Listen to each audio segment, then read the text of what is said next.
성탄절이자 송년주일 이 아침에 우리에게 주신 하나님 말씀은 신약 성경 마태복음 2장 1절부터 12절까지입니다. 우리 하나님 말씀을 한 절씩 교독하겠습니다. 헤로드 왕 때에 예수께서 유대 베들레헴에서 나심에 동방으로부터 박사들이 예루살렘에 이르러 말하되 유대인은 왕으로 나시니가 어디시니냐. 우리가 동방에서 그의 별을 보고 그에게 경배하러 왔노라 하니. 헤로드 왕과 온 예루살렘이 듣고 소동한지라. 왕이 모든 대제사장과 백성의 서기관들을 모아 그리스도가 어디서 나겠느냐 물으니. 이르되 유대 베들레헴이오니 이는 선지자로 이렇게 기록된 바 또 유대 땅 베들레헴아 너는 유대 고을 중에서 가장 작지 아니하도다. 내게서 한 다스리는 자가 나와서 내 백성 이스라엘의 목자가 되리라 하였습니다. 이에 헤롯이 가만히 박사들을 불러 별이 나타난 때를 자세히 묻고 베들레헴으로 보내며 유대에 가서 아기에 대하여 자세히 알아보고 찾거든 내게 고하여 나도 가서 그에게 경배하게 하라. 박사들이 왕의 말을 듣고 갈새 동방에서 보던 그 별이 문득 앞서 인도하여 가다가 아기 있는 곳 위에 머물러 서 있는지라. 그들이 별을 보고 매우 크게 기뻐하고 기뻐하더라. 집에 들어가 아기와 그의 어머니 마리아가 함께 있는 것을 보고 엎드려 아기께 경배하고 보배 압을 열어 황금과 유향과 모략을 예물로 드리니라. 그들은 꿈에 헤롯에게로 돌아가지 말라 지시하심을 받아 다른 길로 고국에 돌아가니라. 아멘. 오늘은 예수님의 탄생을 기념하고 축하하는 성탄절입니다. 우리 서로 좀 인사 한번 할까요? 메리 크리스마스. 네. 기쁜 성탄입니다. 작년에는 코로나19가 요즘에 환자들이 많이 좀 발생했어 가지고 성탄 예배를 같이 드리지 못했었습니다. 올해도 아직 코로나 상황이 끝난 것은 아니지만 그래도 이렇게 함께 예배 드릴 수 있게 되어서 기쁘고 감사합니다. 우리처럼 모든 교회가 오늘 성탄 감사 예배를 드리죠. 그것은 성탄은 기독교의 중요한 기념일 중에 하나이기 때문입니다. 근데 역사적으로 보면 기독교인들이 예수의 탄생일을 특별한 날로 정하여 기념한 것은 예수님께서 태어나시고 인생을 살다 죽음과 부활을 거치신 후 약 300년이 넘어서의 일이었다고 합니다. 이것은 이제 현재까지 발견된 문서를 기준으로 하는 것이어서 그 전에 성탄절이 기념되지 않았다고는 사실 단정할 수는 없어요. 하지만 초기 기독교가 성탄절과 부활절 두 기독교의 중요한 절기 중에서 성탄을 부활절에 비해서 덜 중요하게 여겼던 것은 분명합니다. 그러니까 후대에 이 성탄절이 제정됐다는 거예요. 그것은 기독교 신앙이 예수님의 순환, 죽음, 부활이라는 일련의 사건에 토대를 두고 있기 때문이죠. 예수님의 죽음과 부활 사건이 우리에게 주어진 4개의 복음서에 모두 기록되어 있습니다. 그것도 서너 장에 걸쳐서 매우 길게 그리고 비교적 자세하게 기록되어 있습니다. 그와 반면에 예수님의 탄생 이야기는 마태와 누가복음에 약간만 담겨 있죠. 그것만 봐도 초기 기독교가 예수의 죽음과 부활을 얼마나 중요하게 여겼는지를 알 수 있어요. 사정이 이렇다 보니까 예수님의 생일을 조사하고 기록하려는 노력도 별로 하지 않았던 것 같습니다. 고대 사회에서 지금처럼 출생신고나 호구조사를 정확히 했던 것도 아니었기 때문에 예수님의 어린 시절 일화는 그의 어머니 마리아나 가족들의 기억에 의존할 수밖에 없었겠죠. 근데 기억이란 것은 세월 앞에 희미해집니다. 그리고 초기에는 예수님의 죽음과 부활의 의미를 해석하고 또 그것을 증언하기 위해서 노력하다 보니까 이 예수님의 일화, 어린 시절 일화에 대한 그 이야기들을 이렇게 재구성할 여력이 없었어요. 그러면서 이제 차츰 가족들이 하나둘 죽어 사라졌겠죠. 그러니까 증언할 사람이 없어져 버리는 거죠. 그래서 이런 이유로 사실은 예수님의 실제 출생 연도는 알 수가 없어요. 그럼 지금 12월 25일을 왜 예수님의 탄생일로 기념하게 됐을까요? 그것은 주후 350년경, 이것도 연대가 약간 왔다 갔다 하긴 합니다만 대략 그때쯤으로 추정을 하는데요. 당시 교황이었던 율리우스 1세가 12월 25일을 예수 탄생일로 지정하고 선포한 후라고 합니다. 여기서 중요한 것은 왜 이날을 성탄일로 정했을까 하는 점일 겁니다. 학자들은 그날이 로마인들에게 하나의 축제일이었기 때문이라고 이야기를 해요. 어떤 축제였냐 하면 정복되지 않는 태양의 생일이라는 이름의 축제일이었습니다. 지금 우리가 지금의 그 태양력 혹은 태음력으로 동지가 12월 22일이죠. 그때 좀 왔다 갔다 하는데요. 당시에 그레고리우스 역을 사용했다고 하는데 그 달력상으로는 12월 25일이 1년 중 밤이 가장 긴 동지였어요. 동지를 기점으로 밤은 점점 짧아지고 낮이 차츰 길어지죠. 낮이 길어진다는 말은 해가 움츠러들었던 해가 차츰 기운을 회복한다는 그런 의미예요. 그래서 로마인들은 태양이 동지에 다시 태어난다고 여겼다고 합니다. 그래서 그때를 태양의 생일로 지켰던 거죠. 그러니까 태양신을 섬기던 그런 날이었다는 뜻입니다. 근데 기독교가 이교도의 절기였던 그 날을 성탄일로 받아들였습니다. 그날을 기독교적인 의미와 신앙을 담아 재해석한 거죠. 어둠의 세력을 뚫고 세상의 빛으로 오신 예수님의 탄생을 기념하기에 가장 적합한 날이 바로 그날이라고 생각을 한 것 같아요. 그들이 경배하는 태양보다 더 밝고 빛나는 빛. 그래서 세상에 비치신 그분을 경배하기에 너무나 더할 나위 없이 좋은 날이었던 거죠. 그리고 아울러서 아마 그날 지금껏 로마인들이 태양을 숭배하던 모습을 버리고 참 빛이신 예수를 섬기도록 만들고 싶었을지도 모르겠습니다. 이후 기독교가 로마 국교가 돼서 이교도의 제의가 일체 금지된 후로 태양신을 섬기던 날은 이제 빛으로 오신 예수님의 탄생일로 대체되어 온 것이죠. 성탄의 연도나 날짜에 관한 이런 서로 다른 기록은 복음서에도 사실 존재해요.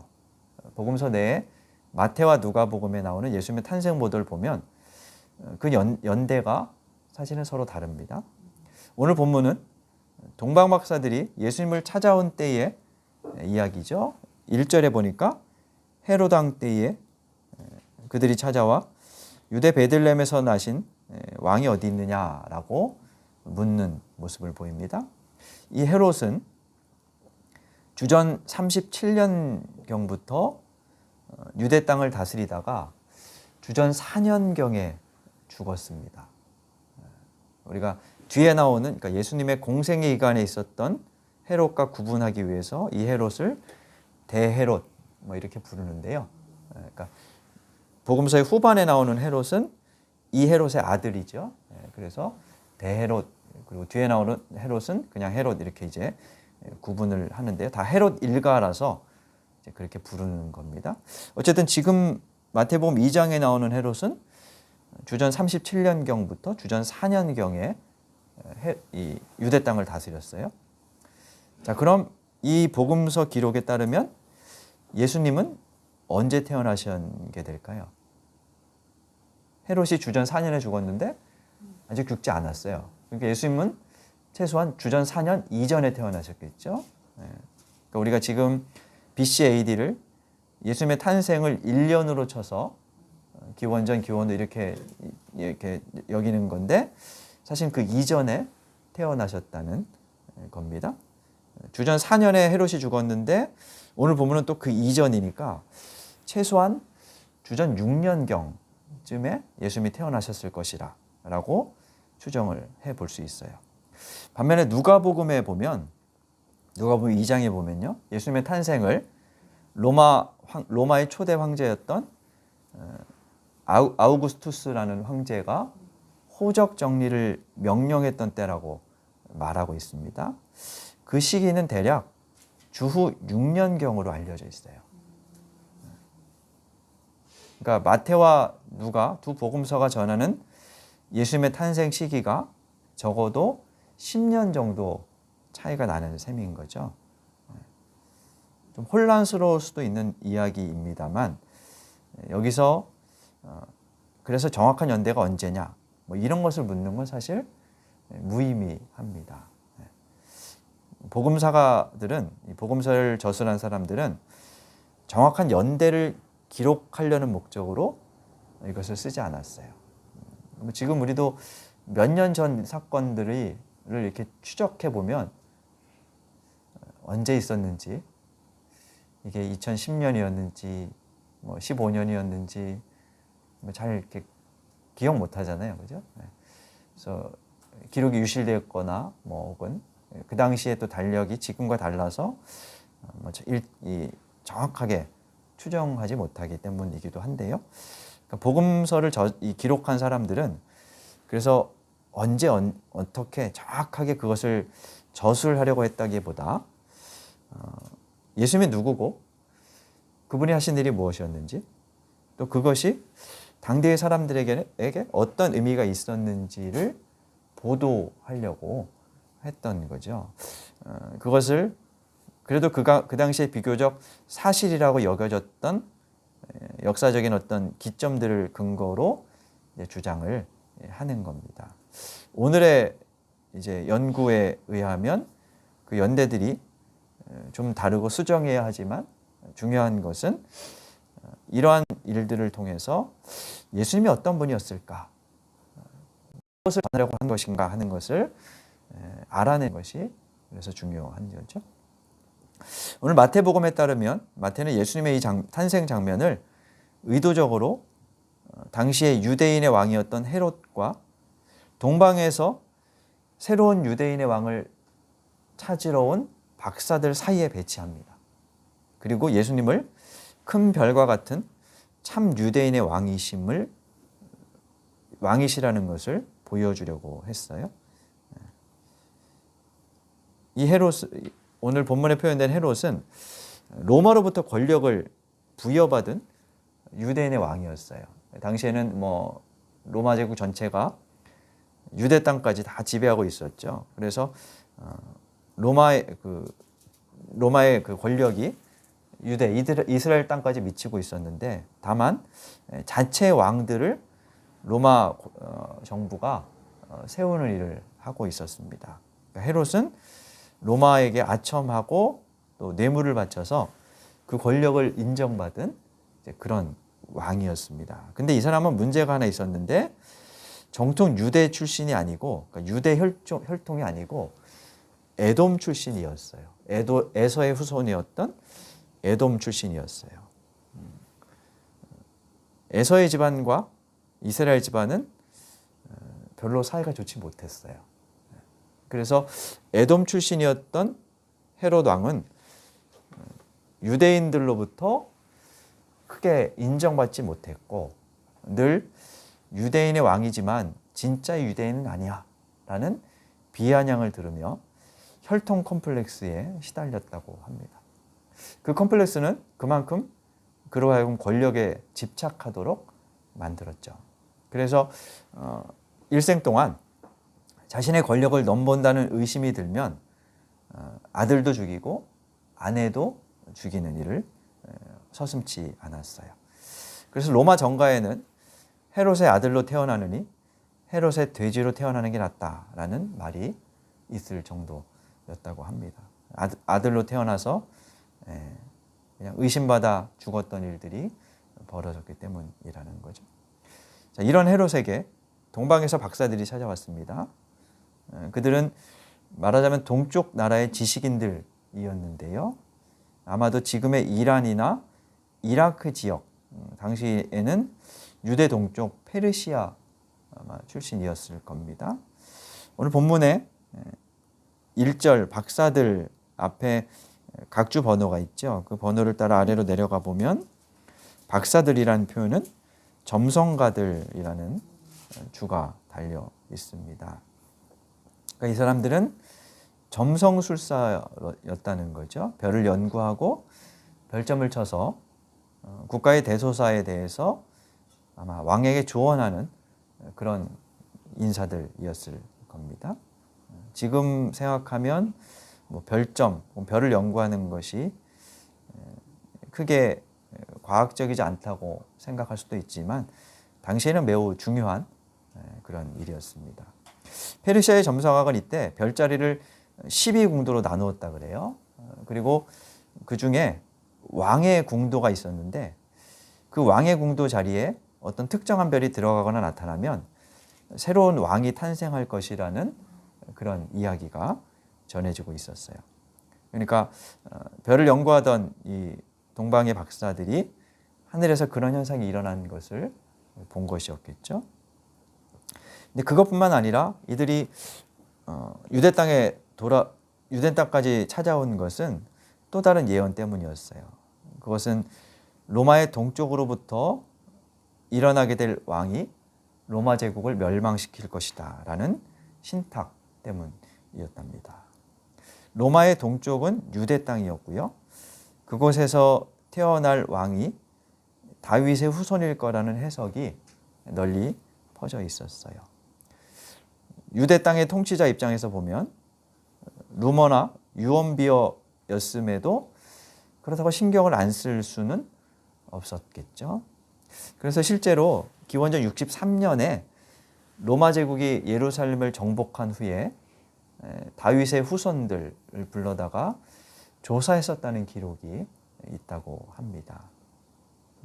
우리 이제 조선 시대 왕들의 이야기로 따져보면 새로운 왕이 등극한 다음에 기존 왕의 왕자 혹은 사촌, 조카들 이렇게 다 숙청하거나 혹은 이제 숙청하지 않더라도 힘없는 사람들 그냥 귀향 보내거나 유배시키거나 이런 일들이 있었는데 그 일종의 그런 일들을 이제 했었다는 거죠. 반란의 주도자가 될 만한 인물들을 미리 색출하려는 그런 의도가 있었다는 거예요. 그러니까 시대가 그런 시대였어요. 그런 상황에서 동방 박사들이 찾아와서 뭐라고 묻느냐? 유대인의 왕으로 나신 이가 어디 계십니까? 하고 묻습니다. 지금 유대인의 왕에게 이 말을 질문을 하는 겁니다. 그렇지 않아도 권력욕의 화신이었던 헤롯 왕 그리고 왕궁이 발칵 뒤집혀졌을 거예요.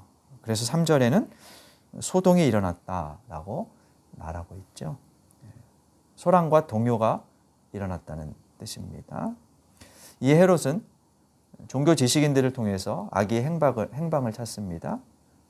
이들은 미가서 5장 2절 유대인의 왕은 베들레헴에서 태어날 것이라는 예언을 근거로 아마 그곳은 베들레헴일 것이라 라고 헤롯에게 조언하죠.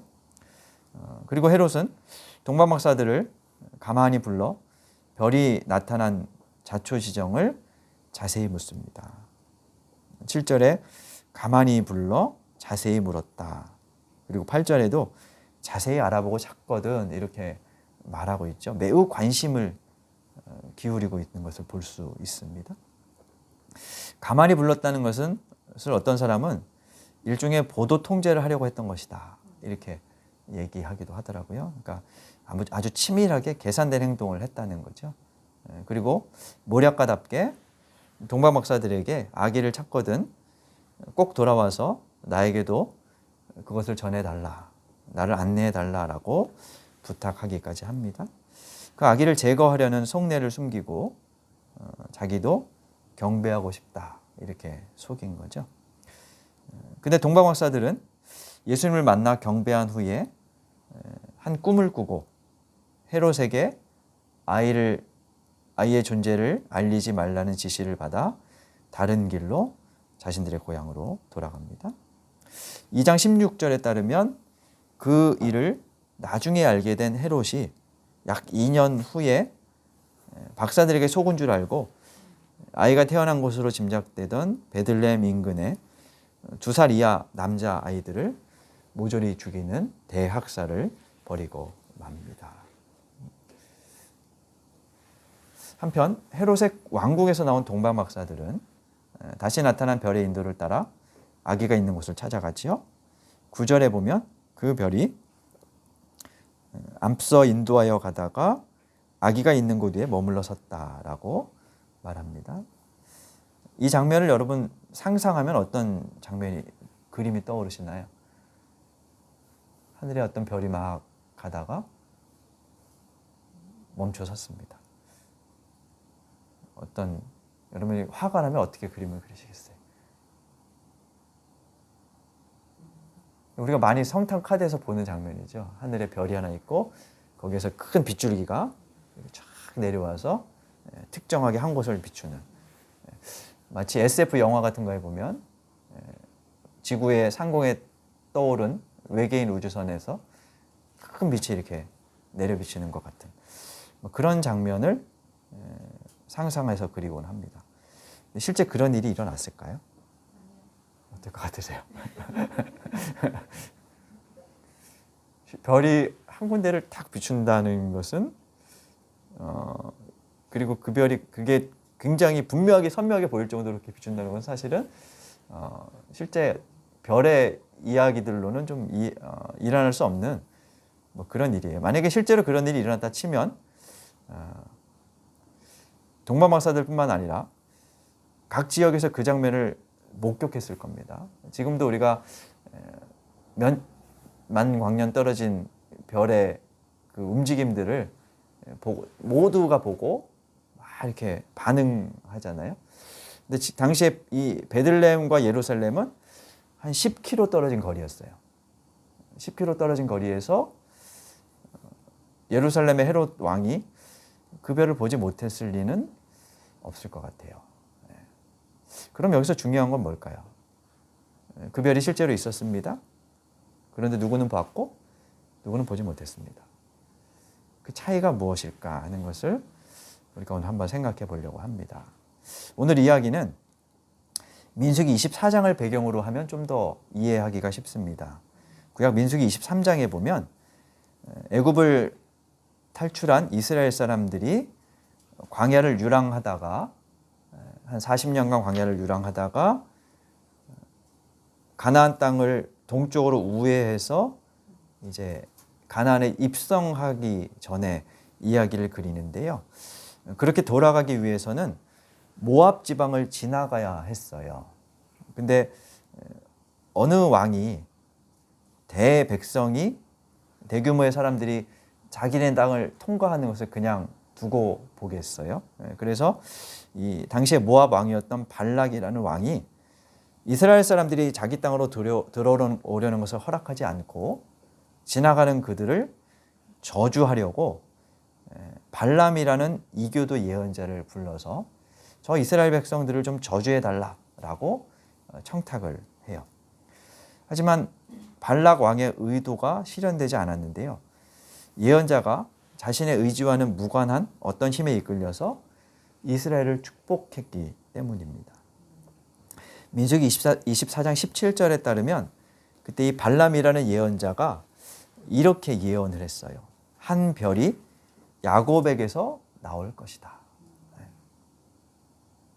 아마 마태는 이 예언에 이 별을 염두하고 오늘 본문을 기록했을 가능성이 큽니다.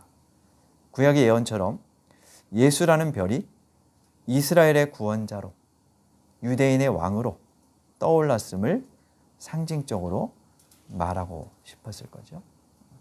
그런데 그 왕은 유대인의 왕이었지만 정작 유대인의 경배를 넘어서서 이방 동방 박사들의 경배를 받은 그런 왕이었음을 증언하고 싶었을 겁니다. 다시 동방 박사들의 이야기로 돌아가 보겠습니다. 어느 날 그들은 하늘의 별을 연구하다가 특별히 이상하게 빛나는 별을 발견했습니다. 그리고 여행을 떠나기로 결심합니다. 쉽지 않은 일이었을 것 같아요. 남의 나라 왕이 태어날 것이라는 그 별의 징조가 그들에게 어떤 의미였길래 사막을 건너는 힘들고 먼 여행을 떠나게 되었을까요? 아마 처음에는 과연 떠나야 하는지, 우리가 저 별을 제대로 해석한 게 맞는지, 그게 정말 그런 징조일지 많이 망설였을 겁니다. 그들에게도 일상이 있었겠죠. 돈도 벌어야 했고 가족도 돌봐야 했을 것이고요. 왕궁 소속 점성술사였다면 공식 절차를 밟아 왕의 허락도 받아야 했을 겁니다. 상상력을 좀 못해보면 어느 나라 왕이 남의 나라 왕이 태어났는데 그것도 애기인데 그거 경배하러 간다고 자기 부하 신하들을 그렇게 보냈겠어요? 사절단이 아닌 이상 그건 쉽지 않은 일이었을 것 같아요. 그러니까 이 동방의 박사들은 자신들의 일상을 버려두고 길을 나서야 했어요. 가족들이나 친구들도 그게 무슨 의미가 있는 일이냐며 말렸을 가능성이 큽니다. 그래도 이들이 떠날 수밖에 없었던 이유가 있었겠죠. 그것은 그 별빛이 그들에게는 너무나도 특별하고 선명한 경험이었기 때문일 겁니다. 그런 점에서 동방 박사들이 보았던 그 별은 단순히 하늘의 별만을 의미하지는 않을 것 같아요. 어떤 점에서 그것은 인생을 걸만한 의미, 삶의 목적, 새롭게 깨닫게 된 길이라고 볼 수도 있습니다. 그처럼 하늘의 별을 본 사람들은 길을 떠납니다. 의미를 발견한 사람은 이전의 길을 벗어나 다른 길을 찾습니다. 일종의 영혼의 모험을 떠나는 거죠. 하나님을 믿고 신앙한다는 것도 그와 같다 할 수 있습니다. 모험입니다. 많은 사람들에게 우리의 신앙생활은 어리석어 보입니다. 제가 나가는 독서 모임에 신앙생활 하지 않는 사람들이 참 많이 모여요. 책을 읽으니까 좀 나름 지식인이다 이런 생각들을 하는데 교회 다닌다고 하면 매우 의아하게 쳐다봅니다. 목사라 그러면 더하죠. 사람들에게 우리의 신앙을 설명하는 것은 매우 어렵습니다. 알아듣도록 설명하긴 힘듭니다. 그럼에도 영혼의 별을 본 사람들은 다른 길을 갑니다. 그 별이 그들에게 의미가 있기 때문입니다. 2022년 성탄을 맞았습니다. 공교롭게도 오늘은 올해 마지막 주일이기도 하지요. 여러분은 지금껏 어떤 별을 보고 살아오셨습니까? 여러분의 마음에 어떤 별이 있으신가요? 지금 그 별을 따라 바른 길을 걷고 계신가요? 혹 올해를 살아오다 일상에 치여 중간에 그 별을 놓치고 있지는 않을까요? 동방의 박사들이 멀리서 예루살렘까지 아기 예수를 경배하러 올 수 있었던 것은 하늘의 별 하나를 보았기 때문입니다. 그러나 같은 하늘을 보면서도 헤롯은 그 별을 보지 못했습니다. 신앙은 동방 박사들처럼 별을 보고 하나님을 찾아가는 과정입니다. 우리의 삶에 그 별빛이 더 또렷해지는 오늘 성탄의 아침이 되어야겠습니다. 오늘 이 성탄의 아침에 그 별을 따라 아기 예수를 만났던 동방 박사들의 경험이 우리에게도 일어나기를 바랍니다. 그리고 더 나아가 다가오는 새해에는 세상에 휘황찬란한 빛이 아니라 하늘의 별을 따라 오직 한 길을 살아가는 저와 여러분이 될 수 있기를 간절히 바랍니다. 우리 말씀을 기억하며 다짐의 기도 함께 드리겠습니다.